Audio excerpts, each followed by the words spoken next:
Opa, tudo bom? Bem, se você tem acompanhado as notícias que envolvem esse filme, então você já deve ter escutado muita coisa diferente sobre ele, muita gente detonando o filme, as polêmicas em torno da produção dele, os tweets extremamente problemáticos da Carla Sofia Gascon, enfim.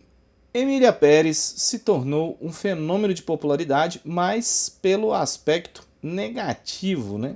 Então é bem provável que você nem queira mais ver o filme, tamanho o ranço que já tenha se formado aí no seu lindo coraçãozinho, ainda mais que o filme é o principal concorrente de Ainda Estou Aqui no prêmio de melhor filme internacional. Assim, a gente tem exemplos de filmes bons que são polêmicos, seja por algo envolvendo os atores, seja pela produção, seja pela campanha na temporada de premiações. Qual seria o caso de Emília Pérez? Os três, né? Se ele foi indicado tantas vezes em várias premiações, como é que o filme pode ser ruim de fato, como todo mundo está pintando? Ou seria ele vítima de uma campanha de difamação tão grande por conta de seus aspectos externos que as críticas passaram a ser todas enviesadas? Eu sou Marcelo Chaves e eu tenho um plano. Eu vou explicar o que eu penso sobre Emília Pérez e o seu micro-universo de problemas. Bem, eu preciso lembrar que esse vídeo vai ter spoilers. E por quê? Porque, como eu sei que muita gente nem vai querer assistir ao filme, o que eu não incentivo, tá? Eu acho que as pessoas sempre devem tentar tirar suas próprias conclusões. Mas aí eu já junto a fome com a vontade de comer da maioria e mato a curiosidade de geral. Além de poder aprofundar mais em certas coisas que são peças-chave ali para a gente entender um pouco melhor essa análise aí. Portanto, se você prefere não ter nenhum spoiler, salva esse vídeo aqui para ver mais tarde, tá bom?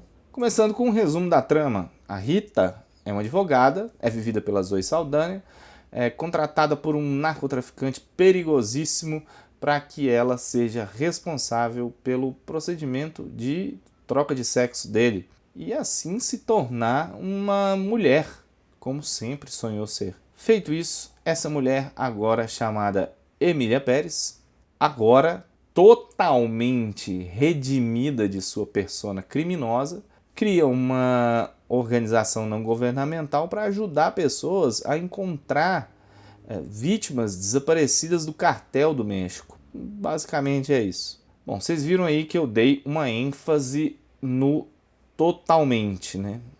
E isso é um problema grave da narrativa. É o aspecto que origina as críticas quanto à transfobia presente no filme.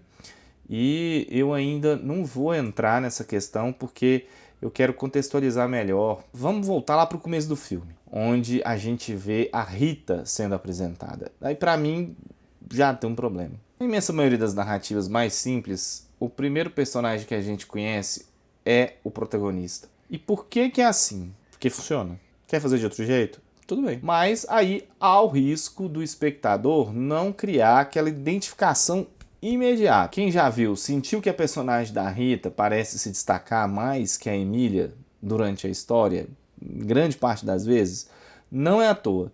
Tanto por essa introdução, que demasiadamente longa, quanto do tempo que ela tem de tela. Ah, mas o filme não é só sobre a Emília, é sobre aquelas mulheres todas.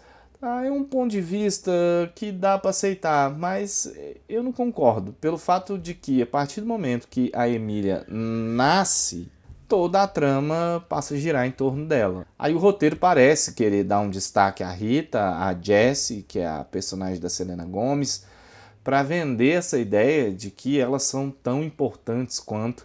Mas para mim isso não cola não. E não do jeito correto, né? Tem uma sequência lá da festa com os milionários corruptos ali para angariar fundos. Ali aquela música deveria ser da Emília e é da Rita. Então, e nessa introdução já tem dois problemas do filme que ficam bem nítidos. O primeiro diz respeito às músicas.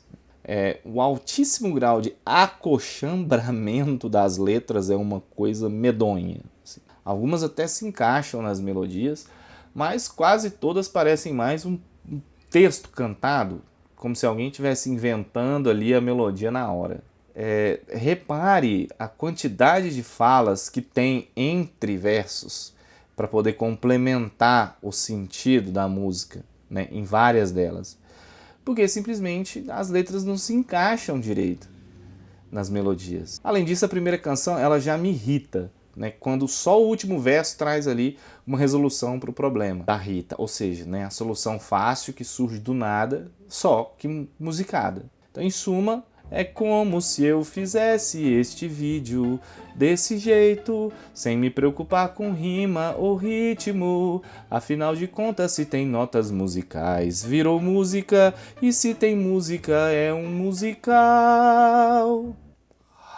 O segundo problema é a ambientação do México, que o diretor e roteirista Jacques Audiard achou que fosse mais adequada, pois quando ele visitou o país, ele achou as ruas do México assim, sabe, um cara de rua, né, com prédios, lojas, semáforos. E na cabeça dele era só aquilo de barraquinha de rua super colorida, facada rolando enquanto você tá andando aqui, um monte de gente sentada vendo futebol numa TV velha à beira da calçada. Coisas desse tipo. Tudo isso tá no filme, tá? Sabe quando a gente vê os gringos lá fora achando que tem macaco aqui na rua, que todo brasileiro sabe sambar e jogar futebol e vive na Amazônia?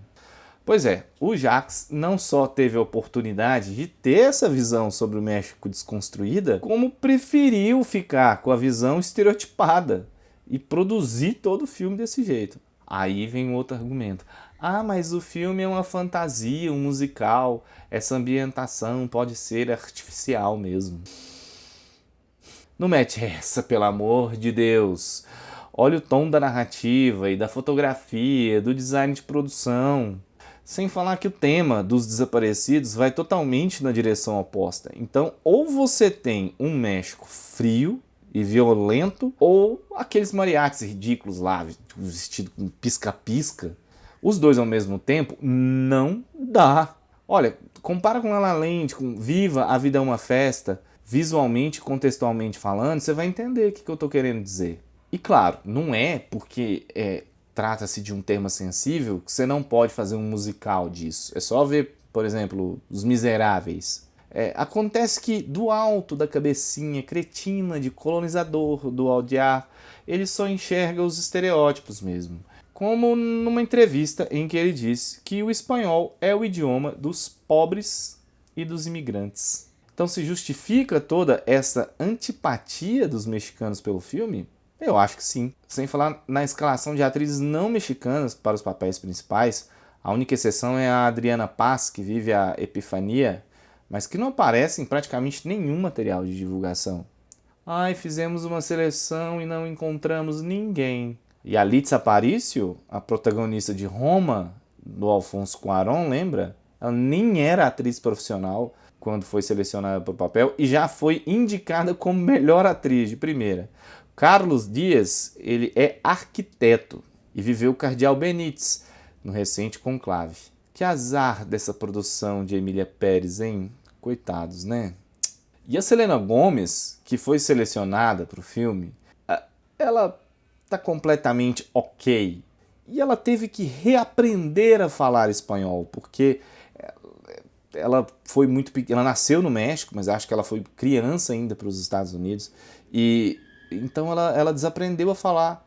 Ou seja, eles preferiram pegar alguém que nem sabia mais falar espanhol, que só tem o sobrenome, que só tem a certidão de nascimento, do que realmente selecionar uma atriz mexicana que fosse capaz. E aí a gente acaba entrando na questão que é ter que julgar a obra não apenas pelo seu conteúdo em si, mas também por todos esses pontos de interferência da produção.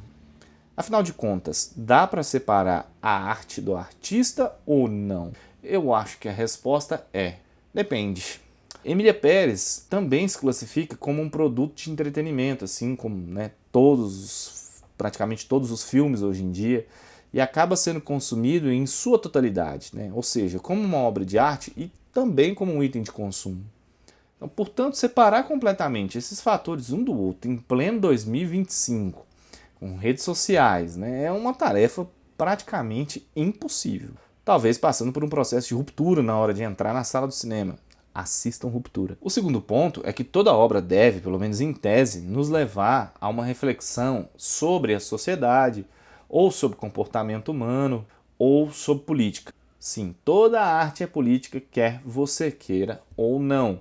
E o que Emília Pérez reflete a partir de sua narrativa se mistura com a forma como ela foi concebida, pois ela é o resultado da visão, sobretudo política, dos seus idealizadores. Nós, enquanto seres munidos de autocrítica, somos capazes de rever opiniões e até gostos a partir de novos diálogos e construções de pensamentos. Tá, eu até entendo alguém gostar de Emília Pérez, mas eu juro que eu não entendo como justificar esse gosto por meio dos aspectos técnicos e artísticos. São coisas distintas, né? Gostar está muito ligado à subjetividade, né? Ao indivíduo com a sua bagagem, com as suas experiências, com o seu conhecimento. Quer um exemplo? A direção de Emília Pérez é competente.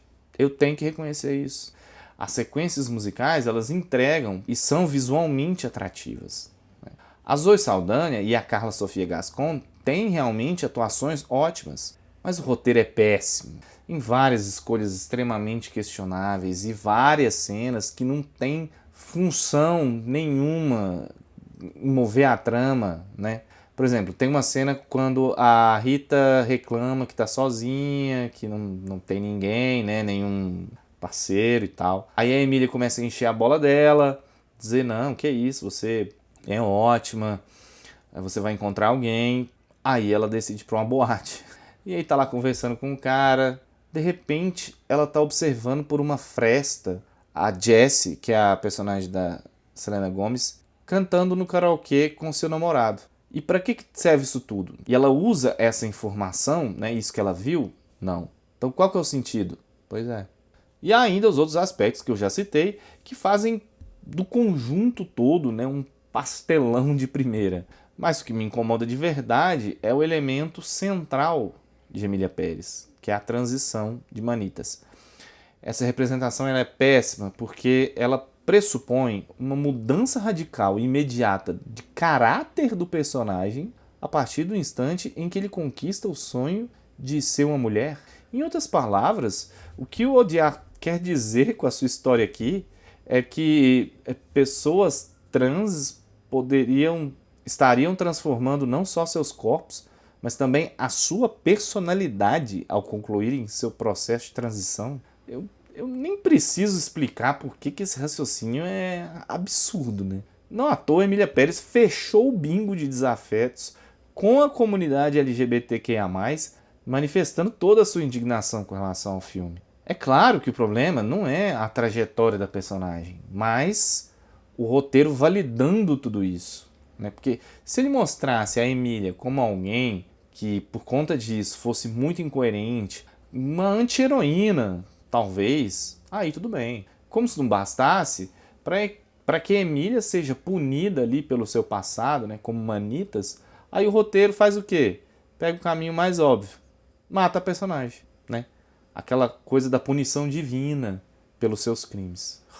Para logo em seguida mostrar a Emília sendo venerada como santa, né, por pessoas ajudadas pela ONG, o que para mim soa muito emblemático, né, de como esse roteiro ele consegue ser extremamente confuso, incoerente e equivocado.